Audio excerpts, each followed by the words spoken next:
Hi, everybody. Today is lesson 5 in stress management. Today is also our last lesson in stress management for this week, and that's okay because next week we'll have a brand new theme. Next week's theme is going to be the earth. But today's book, we're going to focus on positive self-talk. This book today is called I Can Handle It. This is about a little boy who gets really scared about a lot of things, and instead of getting upset and angry and thinking, I don't think I can do it, he comes up with ways in his brain to handle what he's going through. Some of the ways are good, and some of the ways are bad. And that's okay, because sometimes we have lots of different ways to do things, and we have to come up with the best way that's best for us. And we're going to see how he does. And then when he comes up with different ways how to handle it, you can tell me how you would handle it. This is called I Can Handle It. And he says, I'm sad when my best friend is mad at me. I can handle it though. I can give him a hug. I can try to make him laugh. I can draw a picture for him. I can handle it. So his best friend is a hedgehog, this hedgehog right here. And he's not happy. And sometimes that's hard. And instead of getting upset and crying, we can come up with ways to cheer him up. What would you do? I think I would draw him a picture, and I might see that I'm sorry if I made him upset. I think that's how I would handle that situation. But maybe you would give somebody a hug. Those are all good solutions. I get frustrated when adults don't listen. Can I handle it? I can say, excuse me. I can write a letter and express my feelings. I can tell somebody else my problem. I can handle it.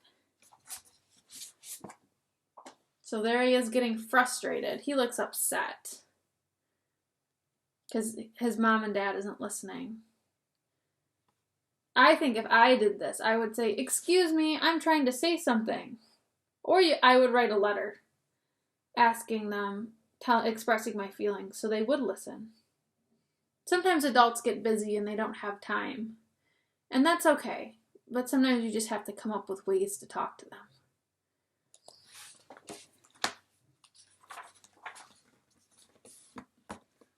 I'm mad when my sister won't stop bugging me. But I think I can handle it. I can ask her to stop. I can move away from her. I can make a joke and make her laugh. I can handle it. Sometimes people, especially siblings, may bother us. And I think if I were to handle this situation, I would tell my sister to please stop. Or I might move away from her. Not move out of the house, but maybe just move into another room or the living room if she doesn't stop.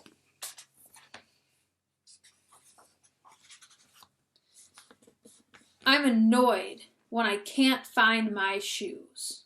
Can I handle it? I can send a search party out for my shoe. I can put out an ad in the paper. Or I could wear another pair. I can handle it.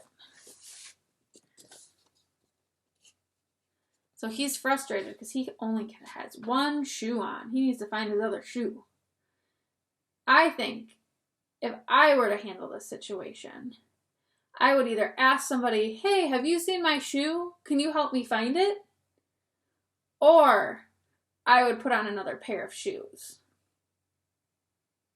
That's how I would handle that situation.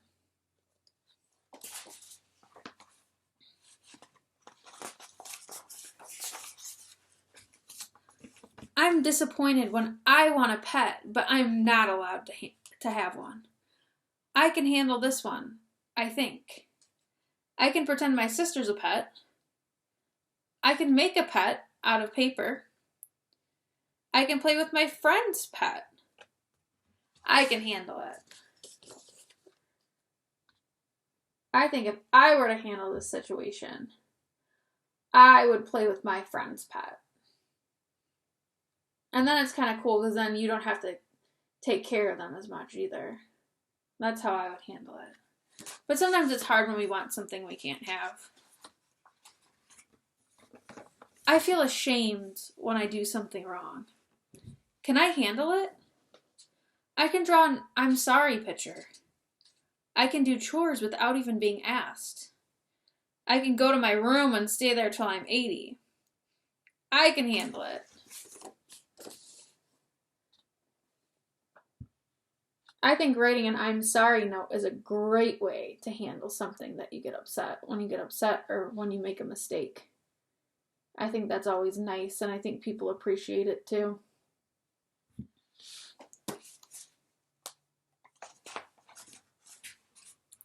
I'm upset when I have to leave the pool, but I can handle it. I can ask nicely if we can come back next week. I can save up my own money and buy my own pool. I can ask to take swimming lessons. I can handle it. Sometimes it's a bummer when we have to leave places that we want to stay. But sometimes if we ask nicely and we say please and thank you, maybe our parents might be happy to take us back the next time. But if we throw a fit like he is right here, sometimes they don't take us back. So I think the best way is to say, maybe next week we can come back, and then see what your mom or dad says. It's also kind of fun to have your own little swimming pool at your house too, but they cost a lot of money.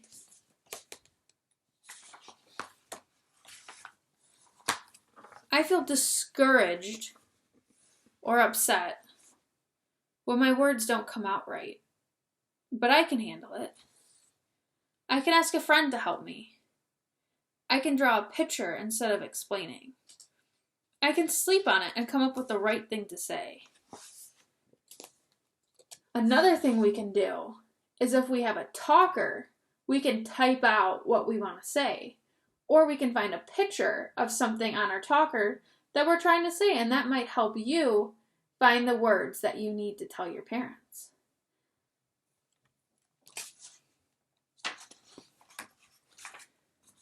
I get cranky when I'm not allowed to watch TV. I can handle it though. I can make my own TV and watch that. I could act out my favorite TV show. Or I could put on a puppet show for others to watch. I can handle it. Another thing we can do when we can't watch TV is we can read a book. Books help us, and they're kind of like TV. They tell stories, and we can look at pictures. I like reading books. I hope you guys do too. I'm miserable when it's bedtime. How do I handle that? I guess I could cry myself to sleep. Or I could lie in bed and think about all the things I get to do tomorrow. Or I could count hedgehogs. This isn't a good choice. We don't want to cry. But sometimes, if we think about all the things we're going to do tomorrow, it might make us feel better. Or make us get a little bit sleepier. Or we could always read a book too. Sometimes when I read and I can't fall asleep, I read and I can fall asleep a lot better. Sometimes I feel sad, frustrated, mad, annoyed, disappointed, ashamed, upset, discouraged, cranky, or miserable. But I can handle it. I can handle everything. It's important to know that everybody feels all of these emotions, and you're not alone. But what's important is that we know how to handle our emotions when we get stressed. I hope these books helped you guys come up with some strategies on how to manage stress, because you guys can handle anything. Let me know a time that you